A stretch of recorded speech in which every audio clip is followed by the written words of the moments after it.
ಒಂದು ಕಾಡಿನಲ್ಲಿ ಬಹಳ ಪ್ರಾಣಿಗಳ ಜೊತೆ ಒಂದು ವಯಸ್ಸಾದ ಚಿರತೆ ಕೂಡ ಇತ್ತು. ಈ ಚಿರತೆ ಯಾರನ್ನೂ ನಂಬುತ್ತಿರಲಿಲ್ಲ. ಒಂದಿನ ಅದು ತನ್ನಷ್ಟಕ್ಕೆ ತಾನೇ ಮಾತಾಡ್ಕೊಳ್ಳುತ್ತೆ. ಎಲ್ರೂ ನನ್ನ ವೈರಿಗಳು, ಯಾರು ನನ್ನ ಜೊತೆ ಮಾತಾಡ್ತಿಲ್ಲ. ವಯಸ್ಸಾಗಿರೋ ಕಾರಣದಿಂದ ಈ ಚಿರತೆ ಕೆಲವು ಪ್ರಾಣಿಗಳನ್ನು ಯಾರ್ದೋ ಮೂಲಕ ಕರೆತಂದು ಮೋಸದಿಂದ ಹೊಡೆಯುತ್ತಿತ್ತು. ಒಂದಿನ ಚಿರತೆ ಜಿಂಕೆಗೆ ಹೇಳುತ್ತೆ, ಜಿಂಕೆ, ನಾನು ಮುದುಕನಾಗಿದ್ದೇನೆ, ಎಲ್ಲಿಂದ ನನ್ಗೆ ಹೇಳಲು ಆಗ್ತಿಲ್ಲ. ನೀನ್ ನನ್ಗೆ ಸಹಾಯ ಮಾಡ್ತೀಯೇನು? ಯಾಕಿಲ್ಲ, ಹೇಳಿ, ಏನ್ ಮಾಡ್ಬೇಕು? ಅಲ್ಲಿ ನೀರಿನ ಬಕೆಟ್ ಇಟ್ಟಿದೆ, ನನ್ಗೆ ಅಲ್ಲಿಗೆ ಹೋಗ್ಲು ಆಗ್ತಾ ಇಲ್ಲ. ನೀನು ನನ್ಗಾಗಿ ನೀರು ತರ್ತೀಯಾ? ಹಾ, ಯಾಕಿಲ್ಲ, ಸಹಾಯ ಮಾಡೋದು ನಮ್ ಧರ್ಮ.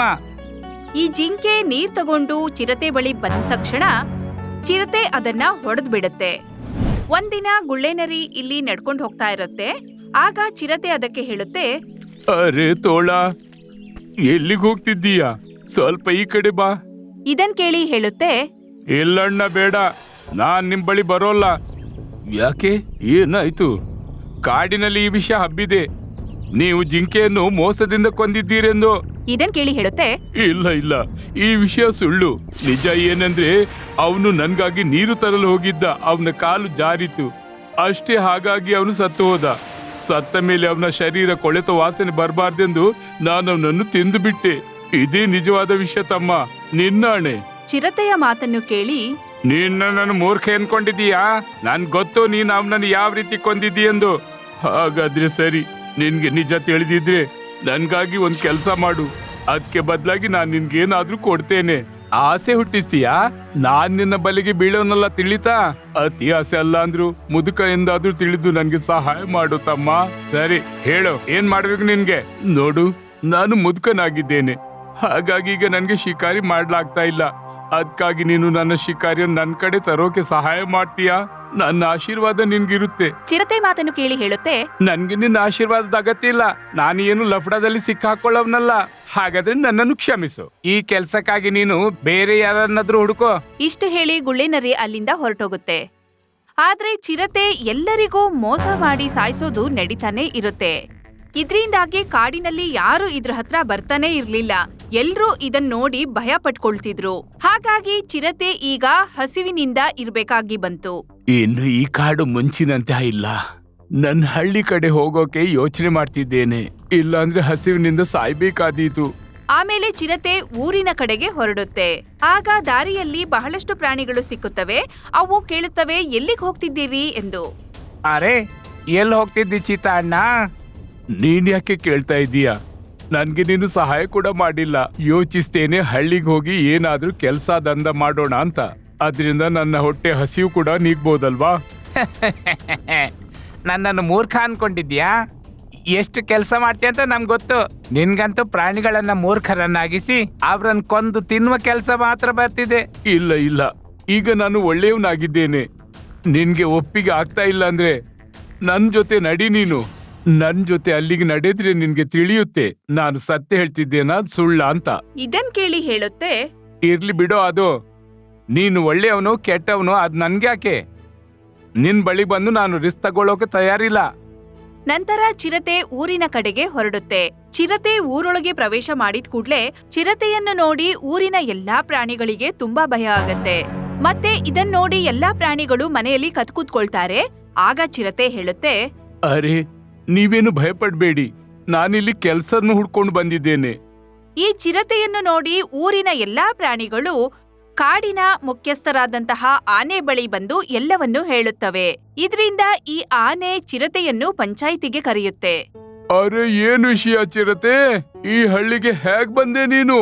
ನಾನ್ ತುಂಬಾ ಮುದುಕನಾಗಿದ್ದೇನೆ, ಕಾಡಿನಲ್ಲಿ ನನ್ನಿಂದ ಶಿಕಾರಿ ಮಾಡೋಕ್ ಆಗ್ತಿಲ್ಲ. ಅದ್ಕಾಗಿ ಯೋಚಿಸಿದೆ ಹಳ್ಳಿಗೆ ಹೋಗಿ ಯಾರಿಂದಾದ್ರೂ ಕೆಲ್ಸ ಆದ್ರೂ ಕೇಳೋಣ ಅಂತ, ಮತ್ತೆ ಇಲ್ಲೇ ಜೀವಿಸೋಣ ಅಂತ.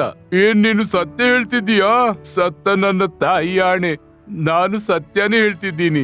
ಈ ಮುಖ್ಯಸ್ಥ ಆನೆಗೆ ಚಿರತೆಯ ಬಗ್ಗೆ ಎಲ್ಲ ಗೊತ್ತಿರ್ಲಿಲ್ಲ. ಹಾಗಾಗಿ ಚಿರತೆಯನ್ನು ಊರೊಳಗೆ ಇಟ್ಕೊಳ್ಳೋದಕ್ಕೆ ಒಪ್ಕೊಳ್ಳುತ್ತೆ. ಸರಿ, ನೀನು ಇಲ್ಲಿ ಕಾವಲು ಕಾಯೋ ಕೆಲ್ಸ ಶುರು ಮಾಡು. ಆನೆ ಅಣ್ಣ, ನಿಮ್ಗೆ ತುಂಬಾ ಧನ್ಯವಾದಗಳು. ನೀವಂತೂ ನನಗೆ ಆನೆ ಅಣ್ಣ, ನನ್ ಪ್ರಾಯಕ್ಕೆ ಬೇಕಾದ ಕೆಲ್ಸಾನೇ ಹೇಳಿಬಿಟ್ರಿ. ನೀವು ನಿಶ್ಚಿಂತರಾಗಿರಿ. ಇನ್ನು ನಾನು ಪ್ರಾಮಾಣಿಕವಾಗಿ ಕೆಲಸ ಮಾಡ್ತಾ ಇರ್ತೇನೆ. ಪ್ರಾಣಿಗಳ ಮುಖ್ಯಸ್ಥರಾದ ಆನೆ ಚಿರತೆಯನ್ನು ಊರೊಳಗೆ ಇರೋದಕ್ಕೆ ಪರ್ಮಿಷನ್ ಕೊಡುತ್ತೆ. ಈ ವಿಷಯ ಗೊತ್ತಾದ ಕೂಡ್ಲೆ ಊರಿನ ಮುಖ್ಯಸ್ಥರು ಆನೆಯನ್ನು ಕರೀತಾರೆ. ಆನೆ, ನಿನ್ನ ಒಳ್ಳೆಯ ಸ್ವಭಾವದಿಂದಾಗಿ ನೀನು ಕಾಡು ಮತ್ತು ಹಳ್ಳಿಯಲ್ಲಿ ಇರುವಂತಾಗಿದೆ.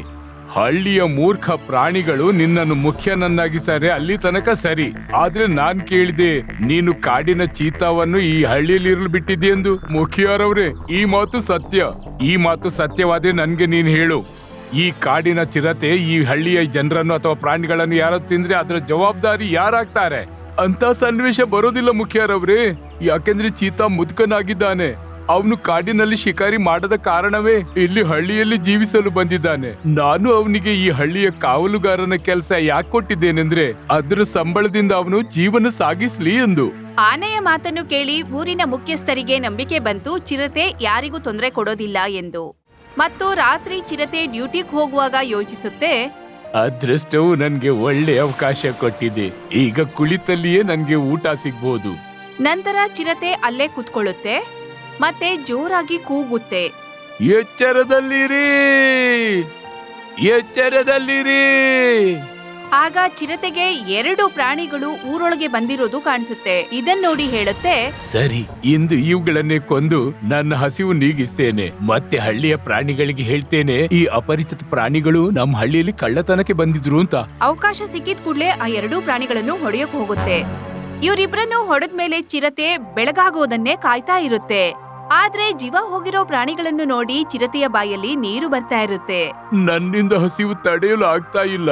ಯಾವಾಗ ಬೆಳಿಗ್ಗೆ ಆಗುವುದೋ, ಯಾವಾಗ ಇವುಗಳನ್ನು ನಾನು ತಿನ್ನೋದು. ಬೆಳಗಾದ ಕೂಡ್ಲೆ ಚಿರತೆ ಕೂಗಿದ್ದರಿಂದ ಎಲ್ಲಾ ಪ್ರಾಣಿಗಳು ಇಲ್ಲಿಗೆ ಬರ್ತವೆ. ಇದ್ ನೋಡಿ ಆನೆಯವ್ರೆ, 2 ಅಪರಿಚಿತ ಪ್ರಾಣಿಗಳು ನಮ್ ಹಳ್ಳಿಗೆ ನುಸುಳಿ ಕಳ್ಳತನ ಮಾಡಲು ಬಂದಿದ್ರು. ಆದ್ರೆ ನಾನು ಇವುಗಳನ್ನು ಹಿಡಿದು ಕೊಂದು ಬಿಟ್ಟೆ. ಇನ್ನೆಂದು ಇವರು ನಮ್ ಹಳ್ಳಿಯಲ್ಲಿ ಕಳ್ಳತನ ಮಾಡಕ್ಕೆ ಸಾಧ್ಯವಿಲ್ಲ. ಇದನ್ ಕೇಳಿ ಆನೆಗೆ ತುಂಬಾ ಖುಷಿಯಾಗತ್ತೆ. ಹೀಗೆ ನಿಧಾನವಾಗಿ ಚಿರತೆ ಕಾಡಿನ ಎಲ್ಲಾ ಪ್ರಾಣಿಗಳ ಮನಸ್ಸನ್ನು ಗೆಲ್ಲುತ್ತೆ. ಒಂದಿನ ಕಾಡಿನಲ್ಲಿ ದೊಡ್ಡದಾದ ಎಮ್ಮೆಯನ್ನು ನೋಡಿ ಚಿರತೆಯ ಬಾಯಲ್ಲಿ ನೀರು ಬರೋಕ್ ಶುರುವಾಗತ್ತೆ. ರಾತ್ರಿ ಇದನ್ನು ತಿನ್ಲೇಬೇಕು ಅಂತ ನಿರ್ಧಾರ ಮಾಡುತ್ತೆ. ರಾತ್ರಿ ಆದ ಕೂಡ್ಲೆ ಚಿರತೆ ತನ್ನ ಆಟವನ್ನು ಶುರು ಮಾಡುತ್ತೆ. ಅರೆ ಕೋಣಾರಣ್ಣ, ಸ್ವಲ್ಪ ನೀರು ಸಿಗ್ಬೋದೇನೋ? ಕಾವಲುಗಾರ ಸಾಹೇಬ್ರೇ, ಬನ್ನಿ ಬನ್ನಿ, ಮನೆಯೊಳಗೆ ಬನ್ನಿ. ನಿಮ್ಗೂ ನೀರು ಸಿಗ್ಬಹುದು, ಚಹಾ ಕೂಡ ಸಿಗುತ್ತೆ.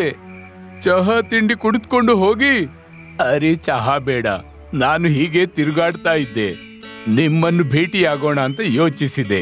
ಹಾ, ಒಳ್ಳೇದಾಯ್ತು, ಬನ್ನಿ. ನಾನ್ ನಿಮ್ಮನ್ನು ನೀರಿನ ಬಳಿ ಕೊಂಡೋಗ್ತೇನೆ. ಧನ್ಯವಾದ. ನನ್ಗನ್ಸುತ್ತೆ ಮನೆಯಲ್ಲಿ ಯಾರು ಇಲ್ಲ ಅಲ್ವೇ? ಹೌದು, ಹೆಂಡತಿ ತಾಯಿ ಮನೆಗೆ ಹೋಗಿದ್ದಾಳೆ. ನಾನು ಒಬ್ನೇ ಇದ್ದೇನೆ. ನನ್ಗಂತೂ ಊಟ ತಿಂಡಿ ಎಲ್ಲ ನಾನೇ ಸ್ವತಃ ಮಾಡ್ಬೇಕಾಗುತ್ತೆ. ನಂತರ ಅವಕಾಶ ಸಿಕ್ಕಿದ ಕೂಡ್ಲೆ ಚಿರತೆ ಎಮ್ಮೆಯನ್ನು ಕೊಂದು ಬಿಡುತ್ತೆ. ಬೆಳಗಾದ ಕೂಡ್ಲೆ ಅದರ ಹೆಂಡತಿ ಅಲ್ಲಿಗೆ ಬರುತ್ತೆ. ಆಗ ಅಲ್ಲಿ ತನ್ನ ಗಂಡ ಇಲ್ದೇ ಇರೋದನ್ನ ನೋಡಿ ಅದಕ್ಕೆ ತುಂಬಾ ಅಳು ಬರುತ್ತೆ. ಆಗ ಅಲ್ಲಿಗೆ ಆನೆ ಬರುತ್ತೆ. ಏನಾಯ್ತು ತಂಗಿ, ಯಾಕೆ ಅಳ್ತಾ ಇದ್ದೀಯಾ? ಆನೆಯವರೇ, ನೆನ್ನೆ ಕೂಡ ಇವ್ರ ಜೊತೆ ಮಾತಾಡಿದ್ದೆ. ಇವ್ರ ಮನೆಯಲ್ಲೇ ಇದ್ರು. ನಾನಿವತ್ತು ತವ್ರ ಮನೆಯಿಂದ ವಾಪಸ್ ಬಂದ್ರೆ ಇಲ್ಲಿ ಇವ್ರು ಕಾಣ್ತಾನೆ ಇಲ್ಲ. ಇದನ್ ಕೇಳಿ ಆನೆ ಚಿರತೆಯನ್ನು ಕರೆದು ಕೇಳುತ್ತೆ, ಅರೆ ಚೌಕಿದಾರ್, ಇವಳ ಕೋಣವನ್ನ ನೀನೆಲ್ಲಾದ್ರೂ ನೋಡಿದೀಯಾ? ಹೌದು, ಅವರು ಕಾಡಿನತ್ತ ಹೋಗೋದನ್ನ ನಾನು ನಿನ್ನೆ ನೋಡಿದ್ದೆ. ನಾನು ಅವರಿಗೆ ಕೇಳಿದ್ದೆ, ಇಷ್ಟು ಹೊತ್ತಲ್ಲಿ ಎಲ್ಲಿ ಹೋಗ್ತೀರಂತ. ಆದ್ರೆ ಅವರೇನೂ ಹೇಳಲಿಲ್ಲ. ನನ್ಗನ್ಸುತ್ತೆ ಕಾಡಿನ ಪ್ರಾಣಿಗಳು ಅವರನ್ನು ಕೊಂದು ಬಿಟ್ಟಿಲ್ವಲ್ಲ. ಇದನ್ ಕೇಳಿ ಈ ಎಮ್ಮೆ ಇನ್ನೂ ಜೋರಾಗಿ ಅಳೋಕ್ ಶುರು ಮಾಡತ್ತೆ. ಆಗ ಚೌಕಿದಾರ್, ಈ ತರ ನೀನ್ ಮಾತಾಡ್ಬೇಡ.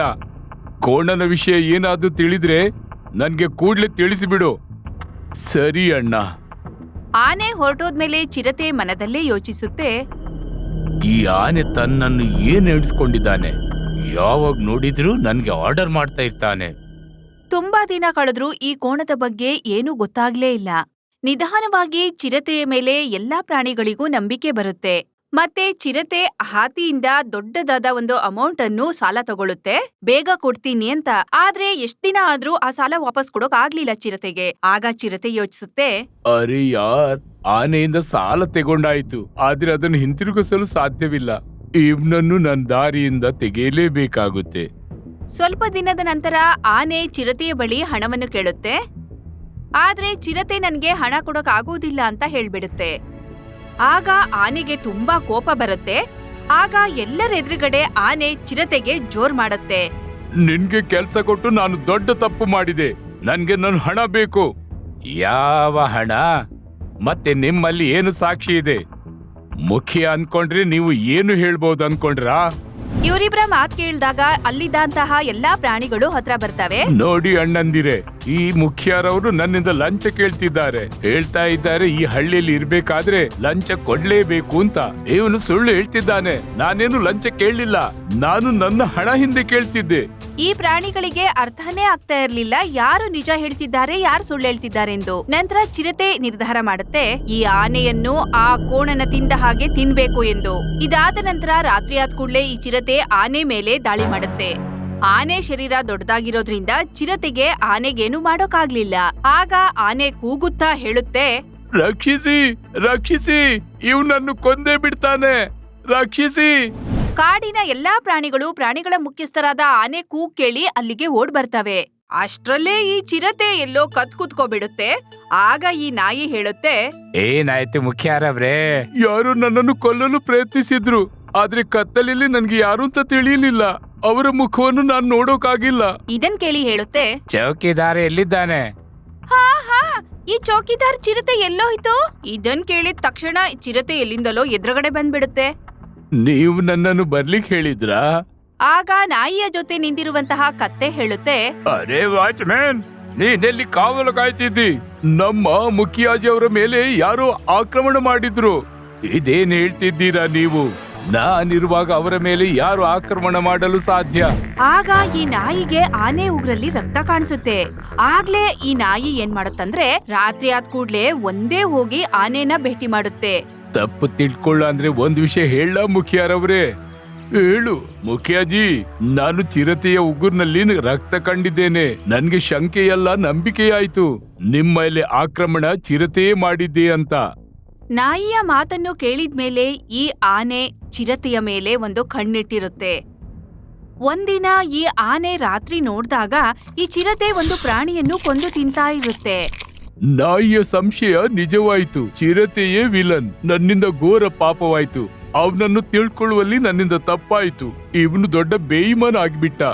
ಇವನಿಗೆ ನಾವು ಉಳಿಯಲು ಜಾಗ ಕೊಟ್ಟೆವು, ಎಷ್ಟು ಗೌರವ ಕೊಟ್ಟೆವು. ಆದ್ರೆ ಇವನು ನಮ್ಮನ್ನೇ ಕೊಂದು ತಿಂತಿದ್ದಾನೆ. ಮಾರನೇ ದಿನಾನೇ ಆನೆ ಈ ಪಂಜರದವರನ್ನ ಕರೆದ್ಬಿಡುತ್ತೆ. ಮತ್ತೆ ಚಿರತೆಯನ್ನು ಅದರಲ್ಲಿ ಬಂಧಿಸಿ ಅವರಿಗೆ ಕೊಟ್ಬಿಡುತ್ತೆ. ನನ್ಗೊತ್ತು ನೀನೇ ನನ್ ಮೇಲೆ ಆಕ್ರಮಣ ಮಾಡಿದ್ದಿ ಎಂದು. ಮತ್ತೆ ಹಳ್ಳಿಯಲ್ಲಿ ಎಷ್ಟು ಪ್ರಾಣಿಗಳು ಸತ್ತಿದ್ದವೋ ಅವುಗಳನ್ನೆಲ್ಲ ನೀನೇ ಕೊಂದಿದ್ದಿ ಎಂದು. ನೀನು ಬಲೆಯಿಂದ ಹೊರಗಿರೋದು ಎಲ್ಲ ಪ್ರಾಣಿಗಳಿಗೆ ಅಪಾಯಕಾರಿ. ಹಾಗಾಗಿ ನಾನ್ ನಿನ್ನನ್ನು ಪ್ರಾಣಿ ಸಂಗ್ರಹಾಲಯದವರಿಗೆ ಕೊಡ್ತಿದ್ದೀನಿ. ನಂತರ ಈ ಚಿರತೆಯನ್ನು ಇವರು ಹಿಡ್ಕೊಂಡು ಹೋಗ್ತಾರೆ. ಈ ರೀತಿಯಾಗಿ ಚಿರತೆಗೆ ತಾನು ಮಾಡಿದ ತಪ್ಪಿಗೆ ಶಿಕ್ಷೆ ಸಿಗುತ್ತೆ.